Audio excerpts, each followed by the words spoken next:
Welcome to Coyote News. Many important figures in the USD community were arrested last week for philanthropy. A new piece of jewelry lets you show your appreciation for Vermillion. And what's new in cooking at the downtown steakhouse, Red. Plus, high school students are coming to campus to compete for scholarships. But first, today's headlines.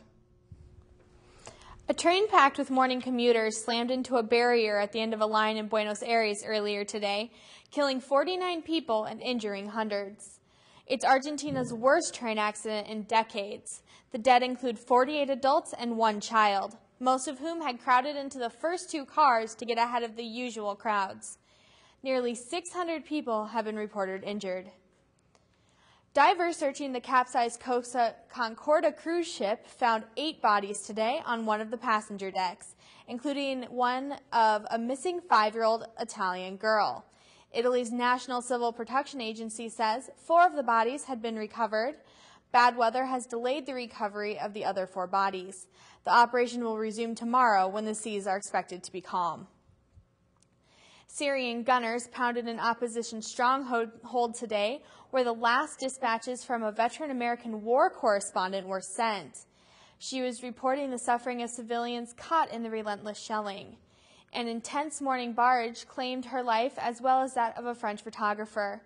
In all, more than 70 people were killed nationwide as the Syrian president's regime also escalates attacks on rebel bases elsewhere. And those are today's headlines. Thanks, Lene. A hidden camera set up in a tree near Vermillion last month caught a mountain lion on the prowl. The camera was in place to catch pictures of wildlife near the Vermillion River. Matt Olson gave the camera to his son as a Christmas gift.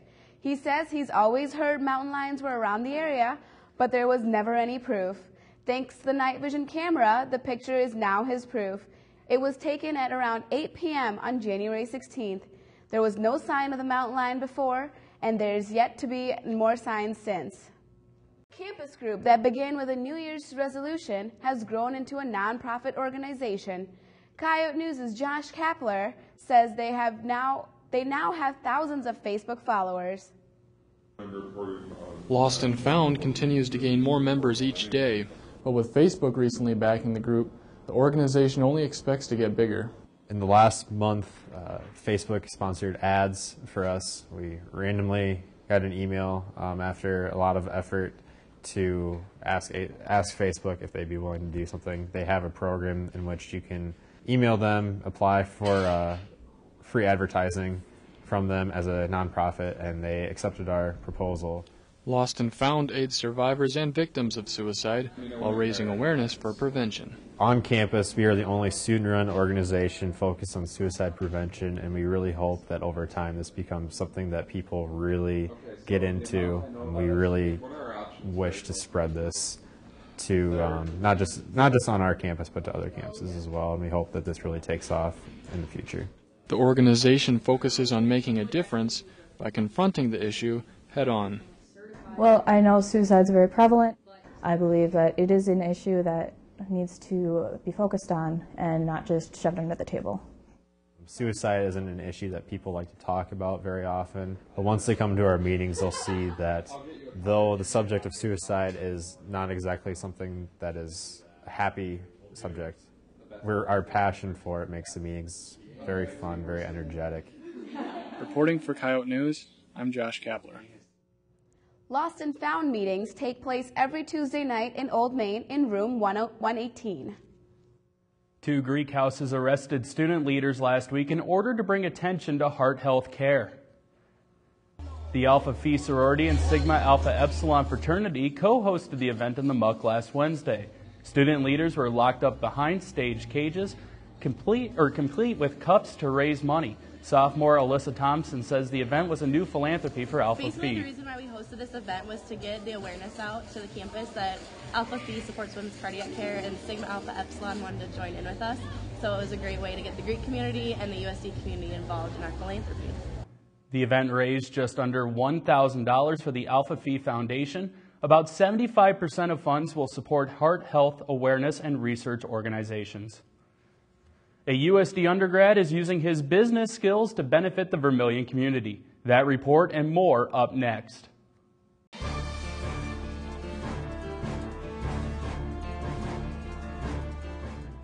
USD will welcome high school seniors and their families during Scholarship Recognition Day this weekend. In addition to competing for USD's most prestigious scholarships, high school seniors and family members attending the Scholarship Day will meet faculty and learn about the U's Honors Program. They'll also learn about global learning and participate in academic and informational showcases. The most prestigious campus scholarship available to freshmen are the George S. Mickelson Scholarship and the Presidential Alumni Scholarship. A friendly competition of singing and dancing took place during the 82nd annual Strollers show this past weekend. Alf's Auditorium held the show for the second time since the remodel has been finished. The fraternities and sororities joined together to create movie-themed performances that nearly took 6 weeks to prepare. Strollers director Drake Bachmeyer was impressed with the show. Pike, Pi Phi, and Lambda Chi won first place in the competition.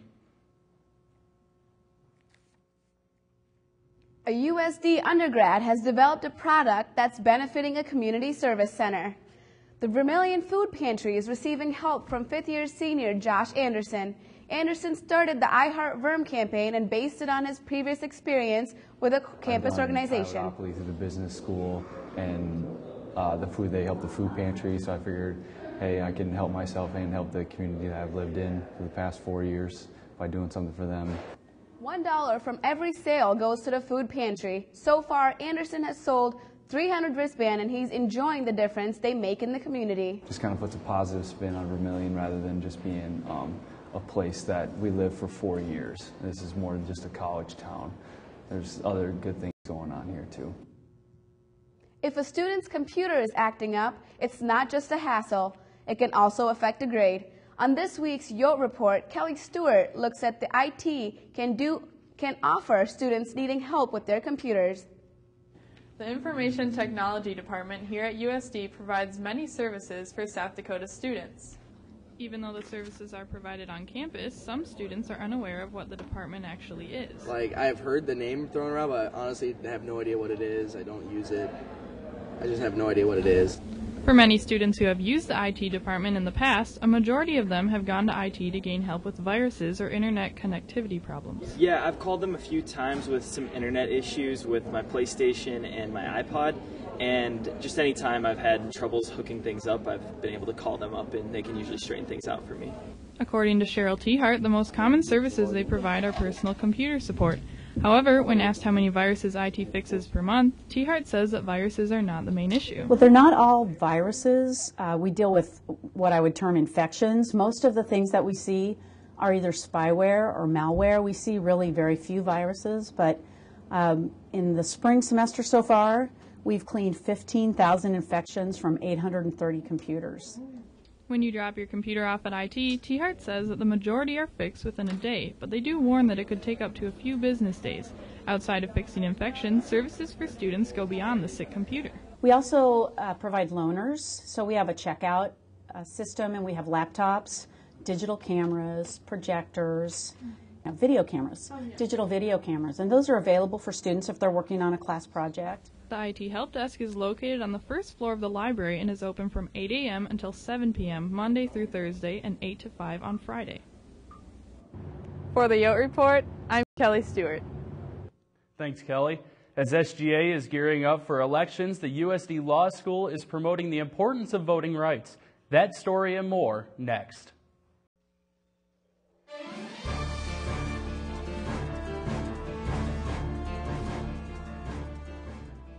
The SGA elections are just around the corner. At the same time, voting rights issues are getting more attention on campus. The USD School of Law is hosting a Discover Law open house in March with a special guest speaker. Reginald L. Robinson is the director of the Center of Law and Government at Washburn University. His keynote address will stress the importance of fighting for voting rights. The law school's program annually honors Thurgood Marshall, the first African American to serve on the United States Supreme Court. The program is open to the public. The general manager and executive chef at Red Steakhouse has something unique simmering. Coyote News and Andrew Bork says he plans to serve more than just hungry Coyote fans. Chef Tom Wiley is usually frying up delicious meals, but on May 31st, Tom and his family will be taking on a much taller order. They will be moving to Tanzania. Why are he and his family moving 8,500 miles away? It all branches from an organization called STEM. STEM stands for Siouxland Tanzania Educational Medical Ministries, and they're based out of Sioux City, Iowa. My job will be country director for STEM, so I'll be in charge of all the operations at the village itself, but I'll also oversee all of our scholarship programs for the entire country, which we don't have an exact number right now because it fluctuates, but about 800 to 900 students across the country we sponsor to go to school. Chef Tom continues to cook in Tanzania, but it's only part of his STEM mission. As a STEM participant, we usually team up with other organizations and use our skills our God-given skills. And mine, my strength of and experience as a chef, will go to an orphanage facility and I'll cook for 12 kids, or I might go to another one and cook for 75. But I have cooked for up to 250 kids at different events in Tanzania. This will be Chef Tom's 7th trip to Tanzania, but no matter where he is, one thing is for certain: serving people is always on his menu. Chef Tom, his wife, and 2 children will live in Tanzania for 3 years initially, but hope to stay there much longer. AWOL stands for Alternative Week of Off-Campus Learning. The program sponsors service learning trips during the university's winter and spring breaks. AWOL's annual Soup Feed is one of their biggest fundraisers to support the group's activities. Participants travel in teams locally, nationally, and internationally. While abroad, they gain new perspectives on social issues while helping out around the community.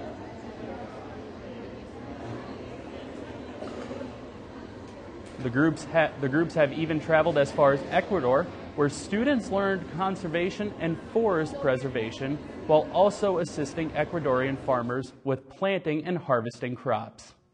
The elections for SGA president are less than a week away. But do you know enough about the candidates to make an informed decision? Brianna Clark is live at the Muck with candidates for president.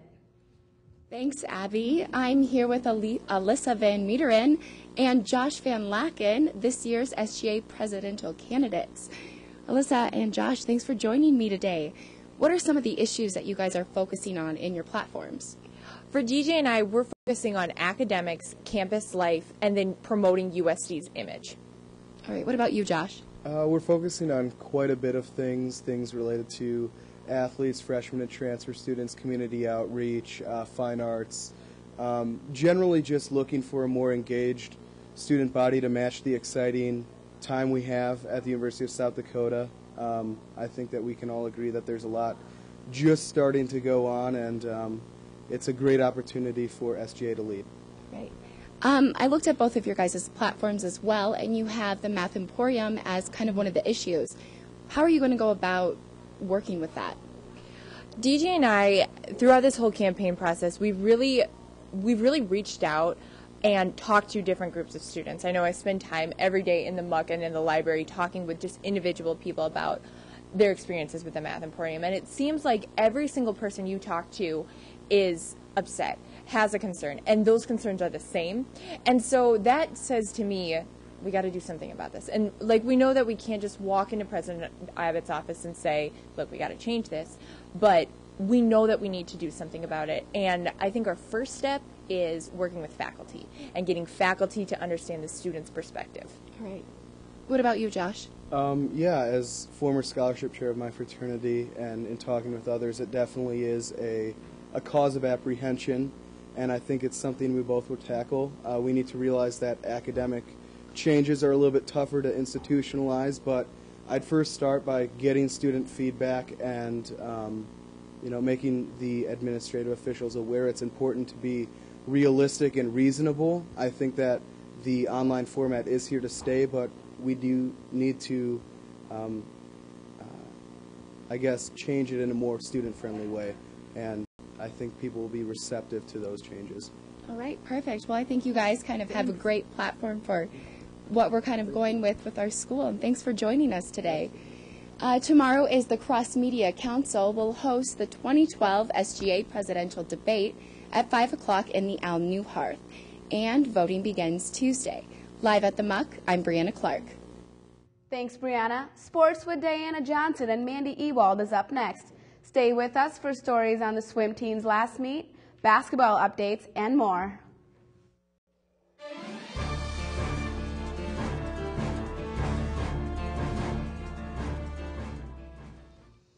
Today on Coyote Sports, track and field athletes wrap up their indoor season at the Summit League Championships. Some swimming and diving members are training for a Grand Prix event, and sports commentator Taylor Moore has caught Lynn's sanity. But first, sports headlines. Lene? Thanks, Diana. After the National League's most valuable player tested positive for performance-enhancing drugs, Dodgers center fielder Matt Kemp doesn't want the MVP award. Kemp finished second behind Brewers left fielder Ryan Braun before Braun tested positive for the drugs. Kemp says that even if Braun loses his appeal of a 50-game suspension, he won't accept the MVP award by default. Knicks fans booed Nets forward Chris Humphries, but Knicks point guard Jeremy Lin says that that's not right. The Knicks hosted the Nets Monday night at Madison Square Garden. Lin told Humphries after the game that he didn't understand why fans boo him and that he respects his game. Humphries says Lin is a nice guy and he's glad things are going well for him. The final member of ESPNU's 150 recruiting class committed to Notre Dame Tuesday. Receiver and defensive back Devontae Neal chose the Fighting Irish over Arizona, Arkansas, and North Carolina. Neal was supposed to make his announcement at a morning assembly with 600 elementary school children, but he didn't show up. His decision came hours after the scheduled event. ESPN now ranks Notre Dame's recruiting class 9th nationally. And those are your sports headlines. Thanks, Lene. The Coyote swimming and diving teams are back in Vermillion after the 4-day-long Summit League Championships. Both teams finished third. While the women's team repeated last year's placement, the men rose from their previous 5th place finish. The team broke 5 school records and had 98 season best swims. Head coach Jason Mahowold says this was the team's best conference showing since they entered the Summit League. Now, 5 of the swimmers are training for a spring break Grand Prix meet in Ohio. Mahowold says the meet will allow them to make the Olympic trials. This is the first time the Coyotes are going to a Grand Prix meet, and he says all 5 will be legitimate contenders. Senior Liz Hoffman says she's really excited for the chance to make her Olympic dreams come true. Senior track and field athlete Kenna Walter has been named Summit League's Women Athlete of the Week. It's the second honor for Walter this indoor season. She set a new school record in the triple jump for the 3rd straight week at the John Dalton Invite and is ranked 25th nationally. After suffering a loss on the road that broke an 8-game winning streak, the Coyote women bounced back Monday. Senior forward Amber Hagee led the women's basketball team over Western Illinois. Hagee scored 23 of her 26 points in the second half. Senior center Jody Boss added 10 points and 13 rebounds in the 62-47 victory. The team returns home Saturday to host Oakland in a doubleheader with the men.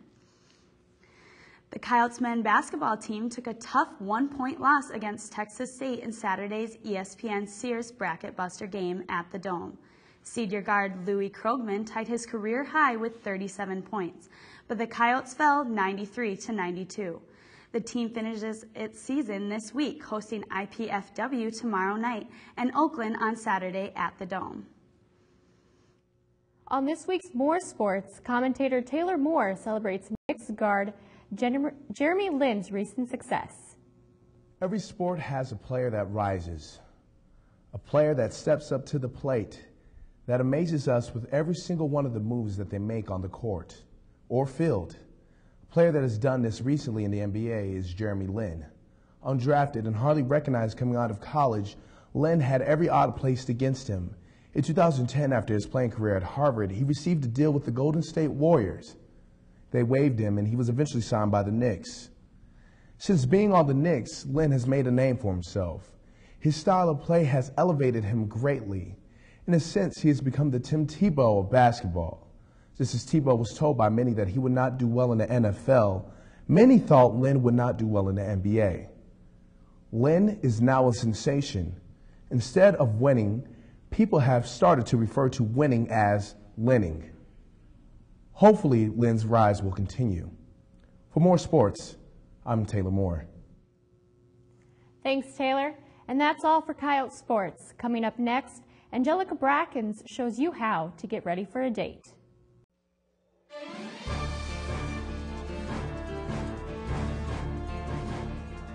Valentine's Day has passed, but dating season continues. This week on Commentary, Angelica Brackens explores the process of getting ready for a date. When I go out, I think of it as a process. Not a long process, but definitely a process. A long, long time ago, like when I was 19, I started wondering why it took girls so long to get ready. And now, 2 years later, I'm going to document how long it takes for me to get ready.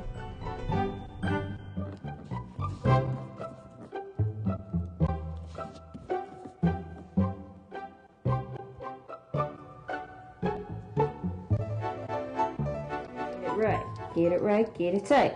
Get it right, get it right, get it tight. Booty, booty, booty, booty, rockin' everywhere, rockin' everywhere. Nope. Nope. Nope. Oh, God, no.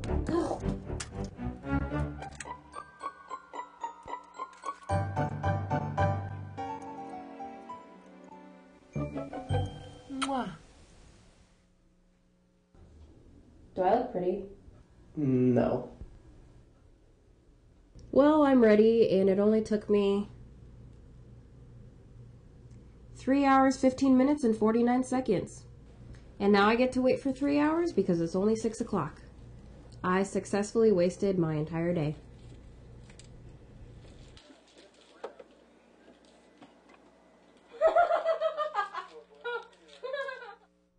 This week on Out and About, we asked students how they celebrated President's Day. For President's Day, I slept until noon, played Mario Kart with my friends, and spent an hour in the library. I went and had practice at the Coyote Dome at 8, and then I just wrote a couple papers and relaxed with my friends. It was an easy day. I celebrated President's Day driving home in slush, going about 60 miles an hour on the interstate. I drove through a rainstorm to get here from home. It was a really fun weekend, though. I drove back from here on in a blizzard. I worked from 9 a.m. to 6 p.m. and then I drove in an hour of rain and snow just to come back to USD for school. I celebrated President's Day by hanging out with some friends. We're talking about history and what President's Day means to us. I spent a lot of time studying and catching up on homework. Played Call of Duty all day and watched the Minnesota Timberwolves lose in overtime. I spent it writing 2 paper reviews for my music history class, and then I watched about 20 episodes of How I Met Your Mother on Netflix. A new issue of the Volon hit newsstands today. Pick up your issue to read about USD's mock trial team. They're heading for nationals for the 2nd year in a row. Also, read commentaries from the SGA candidates for president. Those stories and more can be found on VolantOnline.com. You can also check out the Coyote News link on the page. Police in upstate New York say a 6-year-old boy sleeping in his father's car never woke up when the vehicle was stolen. It was left running outside a store. Officers say the boy's father left the car running while he went inside a convenience store late Saturday night. While he was inside the store, someone jumped into the car and drove off with the boy still asleep. Police say the car was found abandoned within 30 minutes. The boy wasn't harmed, and he slept through the entire ordeal. The boy's father has been charged with endangering the welfare of a child, and the car thief hasn't been found. That's all for Coyote News. Don't forget to check us out on Facebook and Twitter. Have a great night and a good weekend. We'll see you next time.